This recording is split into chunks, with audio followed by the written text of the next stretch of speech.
Okay, we're live. I believe we are. Pretty sure, yeah.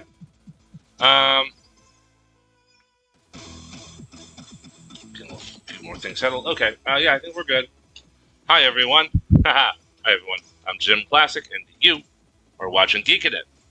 And it's a Tuesday on August 29th, and I just watched the third episode of the Ahsoka series on Disney Plus, and the title is called Time to Fly. And just again, I'm trying to do something a little bit new, trying to do mix things up a little bit, and I figured the Ahsoka series was a good excuse for me to talk about my thoughts on Star Wars. I love Star Wars. I've always loved Star Wars, and I mostly love Star Wars these days. Yeah, I'll talk about it a little bit. And if anyone in chat, if there's anyone watching, you want to chime in with your thoughts on the Ahsoka episode, or Star Wars in general, feel free to do so. If no one wants to chat with me, I'm just going to ramble on for about half an hour. And at least talking about my thoughts on the episode.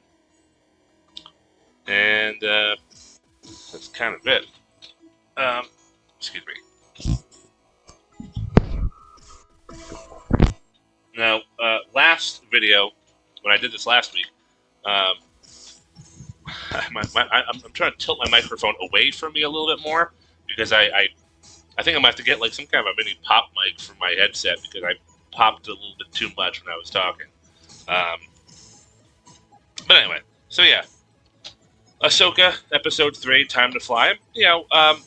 I just wrote down a few notes here, just trying to get a few thoughts out of my head, and I have a few talking points. Well, before I get to the actual episode, there was something I forgot to mention in my my first review of episodes 1 and 2, and this was one of the concerns that I had of the Ahsoka series. And it's that the Ahsoka series does require a little bit of homework. This show is definitely brutal. Is not the word I'm looking for. Maybe a little unforgiving might be a bit too strong of a word too.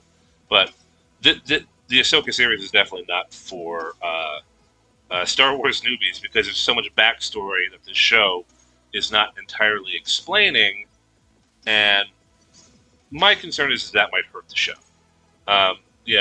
Especially since there's already online lists out there from online websites about required reading in order to catch up on the Ahsoka series.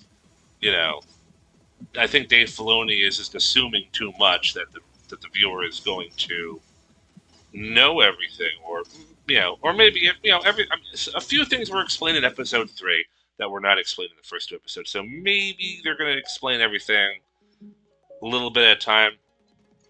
I don't know. I was actually talking to a coworker this morning at my job, and he was saying, how he's trying to watch the Ahsoka series, but he's trying to catch up on all the required reading that's required. And he's not a hardcore fan.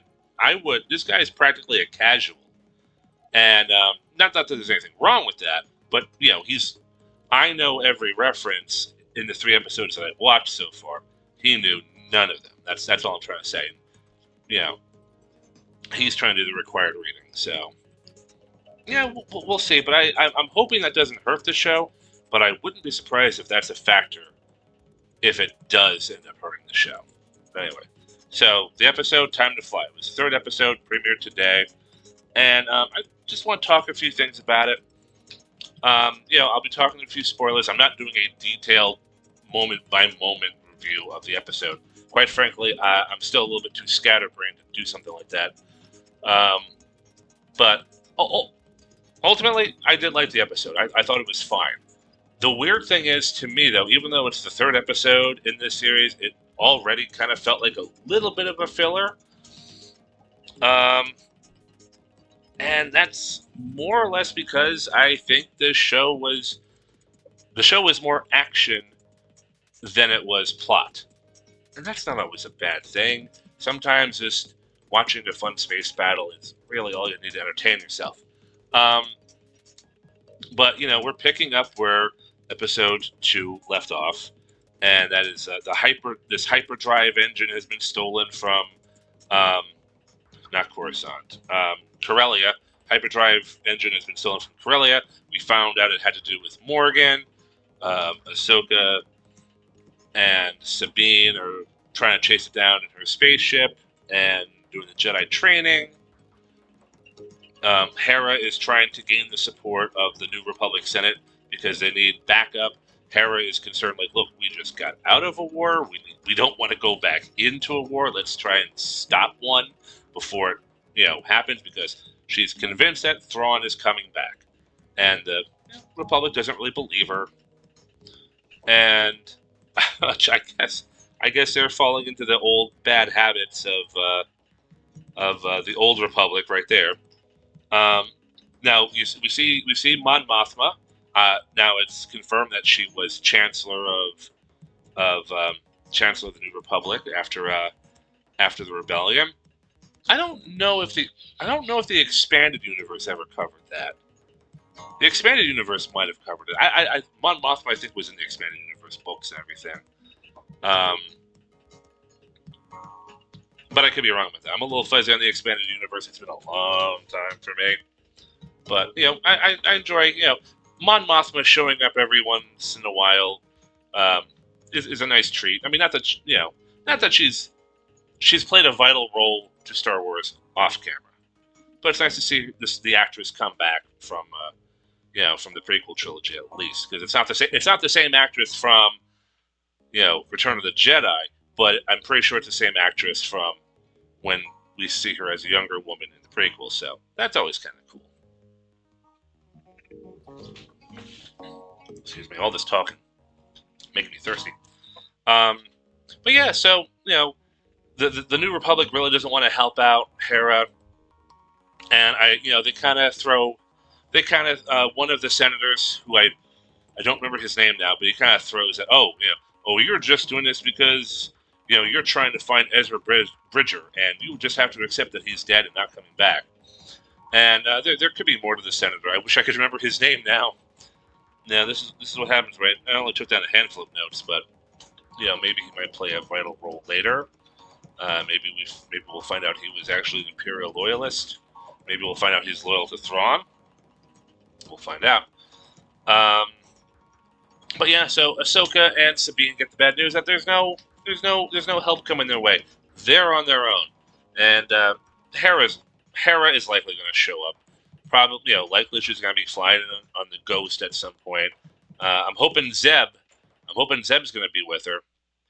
We did get to see, is it Jason, her son? Hera's son. Which that's kind of cool. I mean, not that Jason was a big part of Rebels, but we did see him in the last episode. Her and Kanan's child. And that was kind of cool, just to see the young Jason from... I thought in Rebels, Jason was a little bit green, but maybe I'm wrong. Oh, no, he had green hair. But he looked more human. I don't remember if the kid had green hair or not.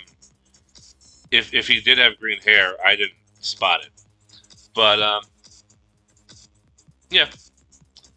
So, while on Ahsoka's ship, Sabine and Ahsoka are doing a little bit of Jedi training with sticks instead of training sabers.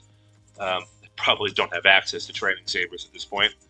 And it was okay. I mean, we kind of saw a recreation of A New Hope when Obi-Wan was training Luke, and Luke was wearing the fighter helmet with the blast shield down.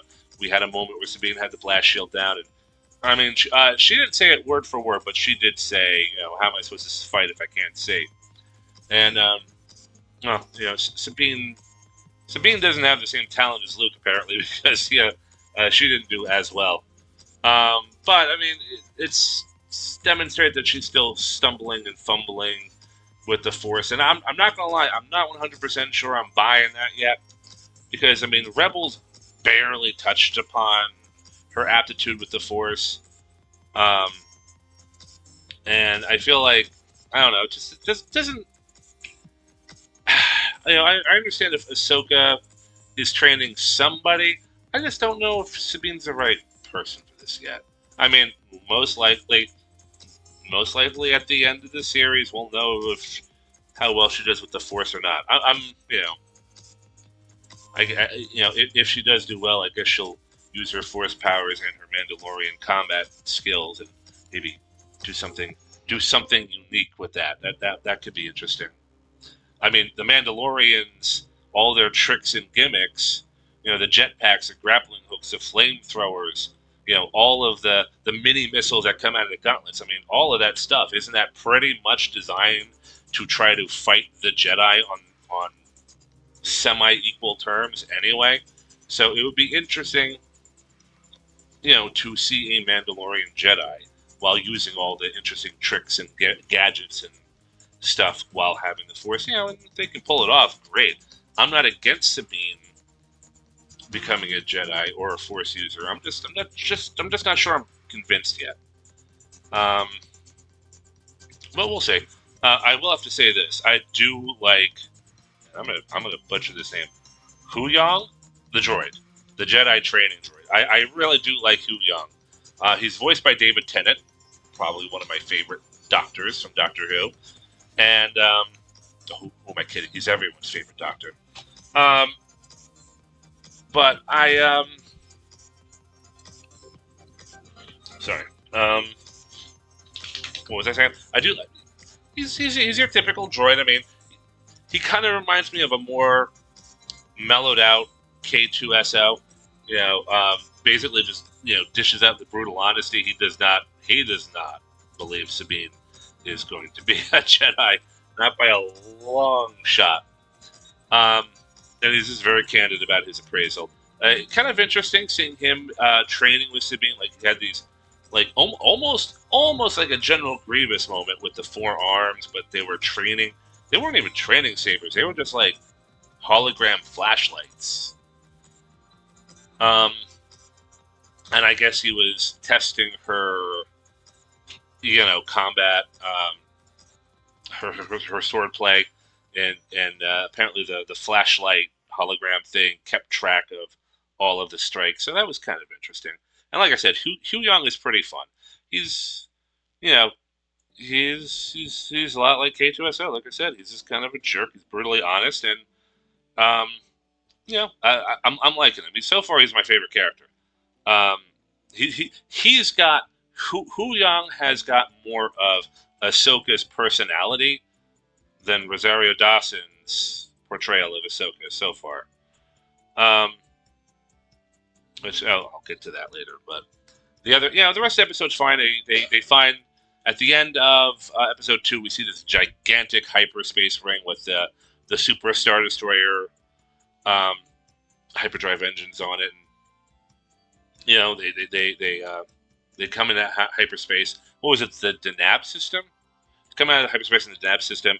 The ship is jumped by 3 or 4 new type of fighter snub fighters, which I thought they were kind of cool looking. Actually, I wish I could have found a picture of it online.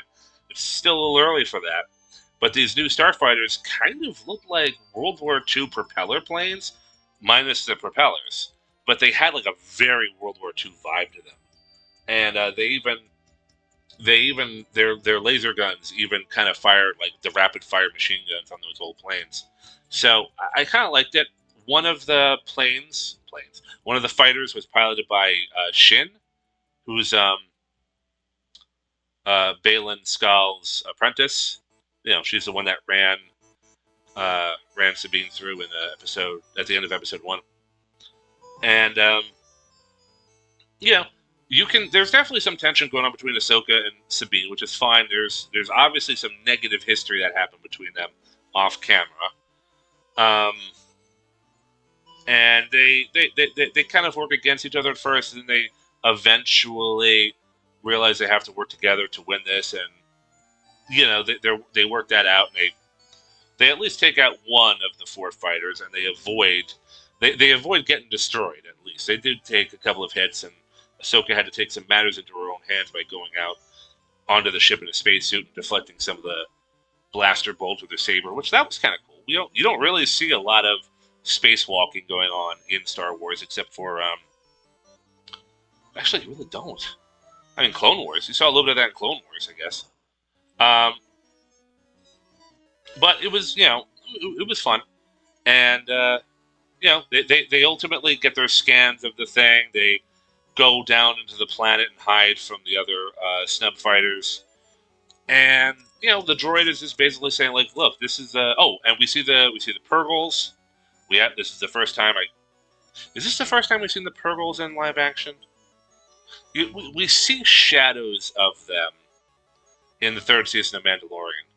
Baby Yoda's looking out of the window, and we see shadows in the hyperspace tunnel. And so we see them in shadow in Mando season 3, but this is the first time we've seen them in real life.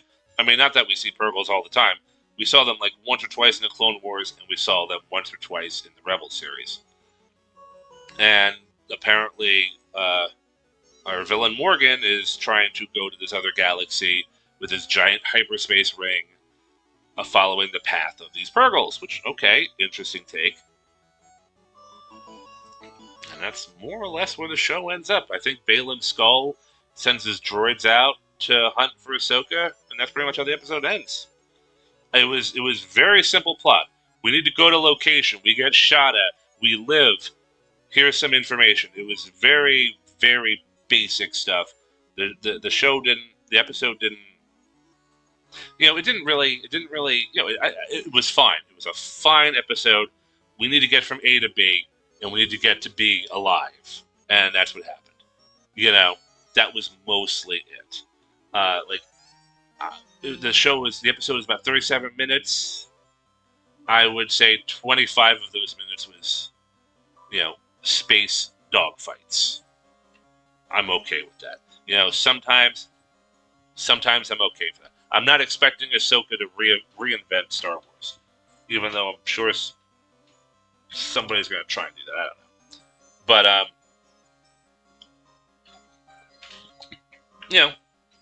it was fine. Nothing was wrong with it. Nothing stood out. Nothing destroyed the brand or anything like that. It was a perfectly serviceable episode. Probably just kind of forgettable because not a whole heck of a lot happened aside from space dogfights. Ahsoka and Sabine learned to work together. Okay, Purgles. All right. It's fine. That's it. That's all I gotta say about it. Really, I have no opinion of it other than that. I think anyone else complaining about it, if there's anyone complaining about it, they're probably overreacting. If anyone is going to sing this episode's praises to the moon, they're probably also over-exaggerating. Because in 2 weeks, we're probably never going to remember this episode. That's how okay it was, That's my take on it. No one in chat is arguing with me, so I'm going to say everyone agrees with me. That's my assumption. If anyone's even watching, who knows? Okay, so yeah, just a few more things. Like I said, I love Huyung. The Sabine is fine. Hera was good. Hera got a little emotional when that senator mentioned that. Oh, you're just trying to look for Ezra Bridger. Again, I know I said this last week with episodes 1 and 2. So far, I'm not 100% liking Rosario Dawson's portrayal of Ahsoka. I think she's just too stiff and guarded. Now, I was saying this earlier tonight. There are situations where a person or a character can go through major personality changes. Look at Anakin Skywalker and Darth Vader. Night and day, those two. But still, even in Darth Vader, there are still some wise ass remarks and snappy comments coming from Darth Vader, as you would expect from Anakin. So, as much as traumatized and dark and brooding and self-hating as Vader is, every once in a while that bit of Anakin does kind of get out. And just at the moment, so far, I'm just not seeing that with Rosario Dawson's Ahsoka. And I said this last week, and I will say it again. Maybe over the course of the season, Ahsoka's more lighter side will eventually come out. I'm really hoping so. If she stays like this for the entire season, I'm going to consider this like zero character growth or zero growth for her. You know, because Ahsoka is used to doing a little bit of shit talking. She's used to making, we're used to hearing her do some snappy comments. Now, so I'm really hoping, like, maybe that shell kind of breaks a little bit, because right now she's doing the whole stoic, emotionless thing that kind of got the Jedi in the trouble that they got into with the fall of the Republic. She's for a Jedi dropout. She's taking after them a little bit too much. But moving on. Whoop. There we go. Moving on, we're going to move on to this Screen Rant article. And it's the 10 essential Star Wars Rebels episodes to watch under Ahsoka. Now, I'm pretty sure this also covers... It says Rebels. But I also thought it covered Clone Wars. Or maybe I'm looking at the wrong article. Might be other articles too. But apparently there are lists online about essential Clone Wars episodes and Rebels episodes that, that newcomers should use to catch up for Ahsoka, or even longtime fans that might have forgotten a few things here and there along the way. And, as helpful as I guess that could be, this also could be like Disney PR spinning, because, in an attempt to get more viewers interested. But in one way, it could be a little bit helpful. And I was actually thinking using the essential list between Clone Wars and Rebels to actually just take a look at Ahsoka.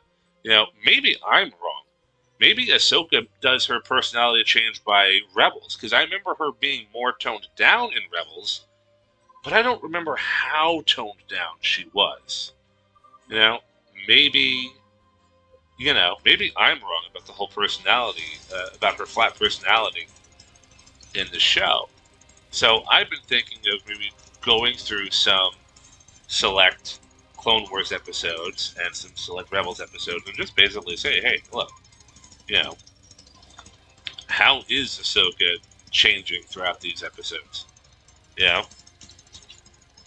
And I will find out. Maybe I'll try and watch a few episodes here and there between now and next Tuesday for the fourth episode.